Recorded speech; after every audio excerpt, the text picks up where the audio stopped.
Ça demande à avoir vraiment beaucoup de patience parce que ça ne va pas forcément se faire tout de suite, hein, ni dans l'année qui va suivre, même peut-être 1 ou 2 ans plus tard.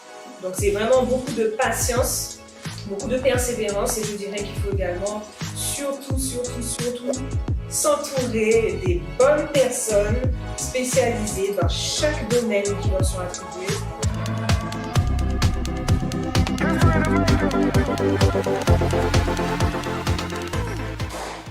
Bonjour, je suis Émilie, la créatrice de la marque de cosmétiques naturelle Univers, spécialisée en cactus pour tout type de cheveux et dreadlocks depuis 2016. Alors, je me suis penchée il y a maintenant 10 ans de cela sur une plante très particulière qui est donc le cactus. Donc, c'est vraiment une plante miraculeuse en fait pour le soin et la pousse du cheveu. Alors, pourquoi je me suis intéressée à cette plante?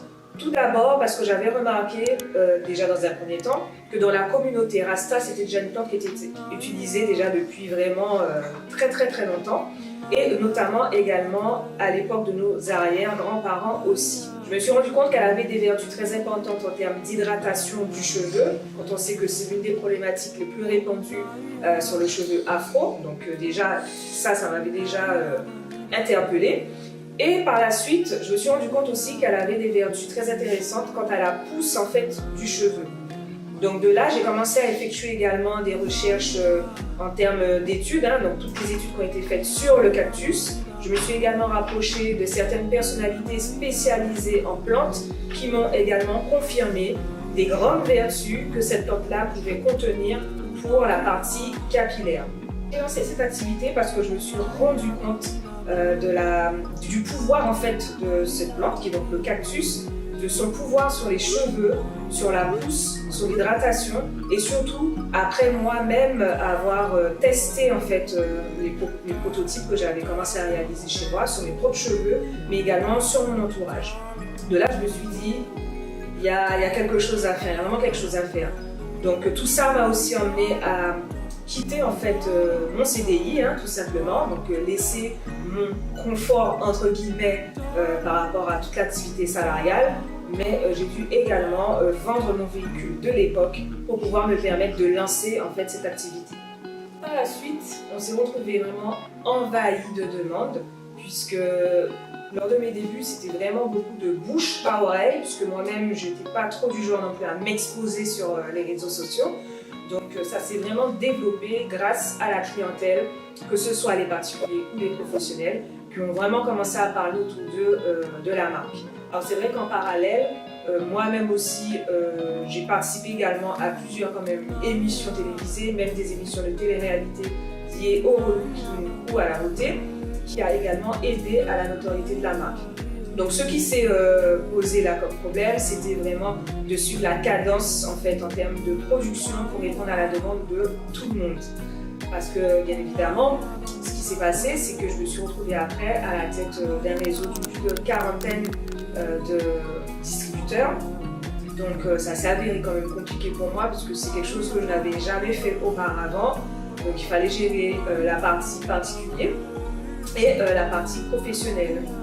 Donc ça demandait vraiment beaucoup d'organisation et comme il y avait beaucoup de demandes, donc c'est de là qu'elle a commencé à avoir des longues périodes de rupture de produits, donc beaucoup de plaintes de la part des clients qui étaient donc en attente, surtout les professionnels. Donc c'était vraiment une partie très difficile à gérer pour moi, chose que je n'avais jamais faite auparavant. Je n'avais pas fait de formation non plus sur tout ce qui était aussi relation client-fournisseur, relation fournisseur-distributeur. Donc j'ai vraiment dû apprendre à gérer tout ça vraiment à l'instant T en fait sur le terrain. Donc ça pour moi c'était vraiment très compliqué. Ensuite s'est posée effectivement la difficulté en tant que femme. Donc en tant que femme ça demande à, comment vous dire ça, à prouver votre légitimité davantage. Donc il a fallu que moi je prouve la légitimité, la crédibilité des produits. Déjà un produit à base de cactus qu'on ne connaît pas trop. Ensuite, qui est-ce qu'elle a créé? C'est une jeune femme. Ah bon, une jeune femme en plus qui porte des locks. Donc il a fallu vraiment faire sa place en fait sur le marché pour pouvoir vraiment assurer sa crédibilité et sa notoriété auprès de tous en tant que femme. Parce qu'en tant que femme, on vous colle souvent l'étiquette de faiblesse, étiquette oui c'est ça, de faiblesse, donc il a fallu vraiment faire ses armes quant à cela.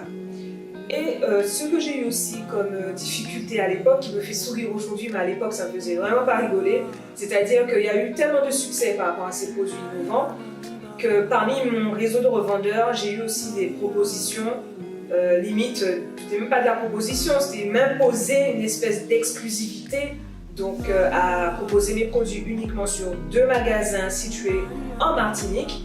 Donc voilà, c'était déjà une volonté de quadriller déjà mon business alors que je venais à peine de commencer à l'époque, puisque j'ai eu cette proposition-là dès ma première année en fait de lancement. Et là aussi, il a fallu faire comprendre que j'étais vraiment dans une optique de développement et non pas de quadriller, de baliser d'emblée en fait mon activité tout simplement. Donc ça aussi c'était assez compliqué, puisque quand les personnes voyaient que ça fonctionnait, ils ne voulaient pas qu'un tel ait les produits dans son magasin, ils ne voulaient pas qu'un tel non plus, ils voulaient que ce soit uniquement dans son magasin. Donc ça aussi il a fallu jouer des pieds et des mains pour ne pas heurter la sensibilité ni la susceptibilité de chacun. Donc là aussi j'ai dû apprendre également, parce que je n'ai jamais eu à gérer non plus ce genre de situation. Donc il a vraiment fallu aussi s'imposer et faire ses armes pour pouvoir régler également ce type de difficulté qui s'est présenté à moi à l'époque. Tout ce succès-là a vraiment fallu avoir raison de moi, parce qu'à un moment donné, il fallait vraiment trouver des solutions urgentes pour pouvoir répondre en fait à la demande du marché, tout en restant présente, mais en plus avec des petits moyens. Donc c'était vraiment assez compliqué. Donc à un moment donné, je me suis retrouvée dans un carrefour de décisions, parce qu'en tant que chef d'entreprise, on est souvent amené à prendre des grosses décisions et il faut vraiment se positionner et prendre des risques en fait pour aller de l'avant. Donc à un moment donné, c'était soit j'arrêtais tout, je change d'activité, je me reconvertis dans autre chose, puisque j'avais plus vraiment d'unité de production, soit donc je trouve une autre unité de production, mais il fallait en fait vraiment dépasser notamment les barrières de la langue, barrière de la peur aussi, parce qu'il a fallu que moi-même que je fasse le déplacement donc sur une autre île voisine qui n'était pas du tout francophone, pour pouvoir justement continuer à proposer mes produits. Donc c'était effectivement une des premières solutions que j'ai dû trouver, c'est déjà changer de lieu de production, travailler avec un partenaire qui a des capacités de production plus importantes, encore plus performant. Donc ça effectivement j'ai pu le faire, mais j'ai dû effectivement moi-même partir seule dans un pays étranger, j'ai dû prendre des risques même pour moi, ma personne physique en fait. Et donc du coup ce séjour-là déjà était censé se passer sur 4 jours, et finalement c'est un séjour qui s'est transformé de 4 jours à 1 mois. Donc c'était assez complexe, il a fallu s'adapter. Et donc voilà, s'adapter à la langue aussi, et il a vraiment fallu passer toutes ces barrières-là pour pouvoir continuer mon activité.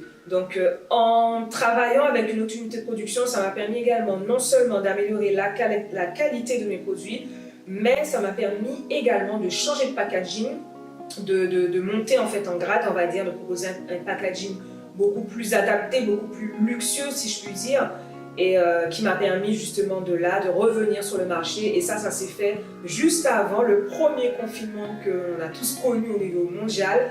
J'ai pu justement recevoir en fait les produits juste avant ce premier confinement pour pouvoir répondre et recommencer à émonder une partie du marché, proposer des nouveaux packaging à mes clients, et qui à l'époque effectivement étaient tous contents du retour de ces produits-là.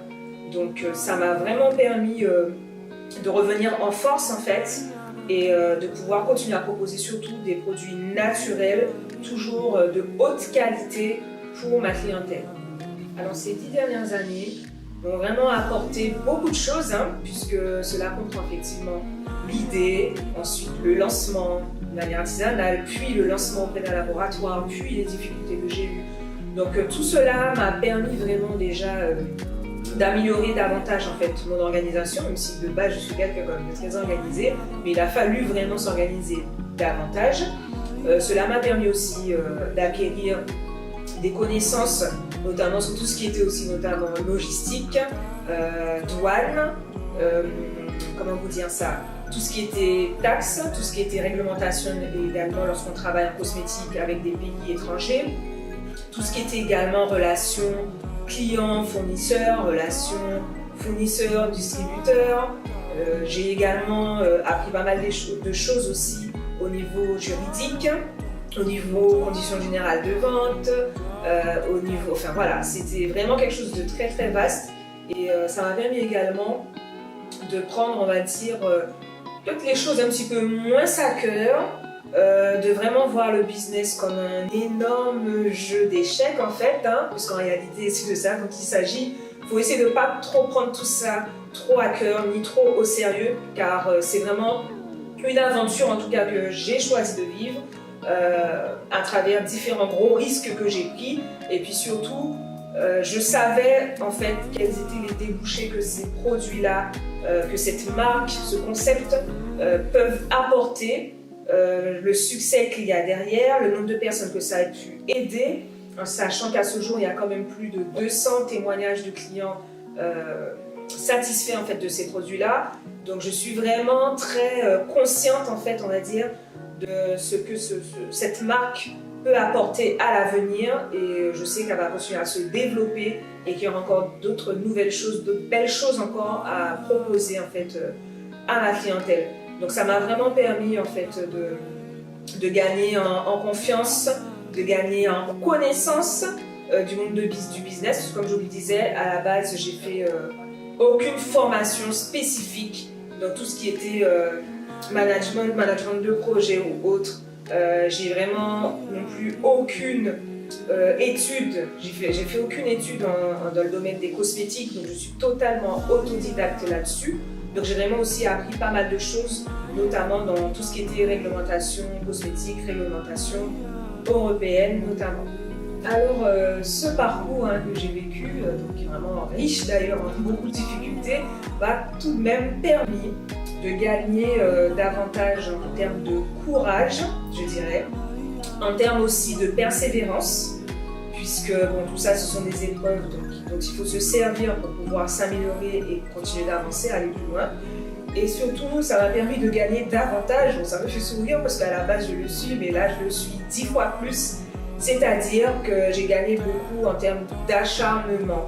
Je dirais qu'il faut vraiment être acharné quand on veut réussir, quand on a un objectif, quand on a un but dans sa vie, surtout dans le monde entrepreneurial. Il faut être acharné.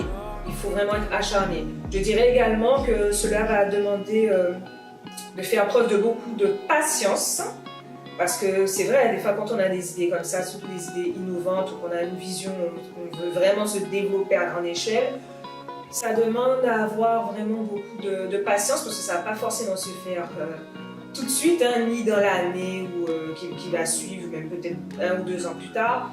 Donc c'est vraiment beaucoup de patience, beaucoup de persévérance, et je dirais qu'il faut également surtout s'entourer des bonnes personnes spécialisées dans chaque domaine qui leur sont attribués, donc tout ce qui est par exemple communication, juridique, recherche et développement. Il faut vraiment s'entourer des meilleurs. Ça c'est le conseil que je pourrais donner, s'entourer des meilleurs, être persévérant, être même plus que persévérant, je le disais à l'instant, c'est être acharné, ne pas avoir peur de prendre des risques, ne pas avoir peur de faire des sacrifices, car il faut vraiment faire de très gros sacrifices pour pouvoir avoir de très gros résultats. Moi en tout cas, c'était mon parcours de vie dans le monde de l'entrepreneuriat, c'était vraiment ça quoi. Donc j'encouragerais vraiment tout à chacun à toujours rester focus, même si vous allez tomber sur des personnes qui vont essayer de vous décourager, qui vont essayer de vous prendre, comme je vous disais, un petit peu pour un fou, pour une folle, parce que vous avez une idée vraiment à grande échelle. Voilà, il faut vraiment ne pas se laisser parasiter par ce type de personnes, par ce type de remarques, et de continuer sur sa voie, de foncer vraiment, et vraiment de faire les choses aussi avec beaucoup de comment je pourrais vous dire ça, beaucoup de sincérité, rester soi-même, ne pas avoir peur de faire différentes collaborations avec d'autres professionnels, mais vraiment d'être sélectif avec les personnes dont vous allez travailler, que ce soit en termes de partenariat, de collaboration ou de fournisseurs. C'est vraiment d'être entouré des meilleurs pour pouvoir avancer et pour pouvoir aller sur la route du succès.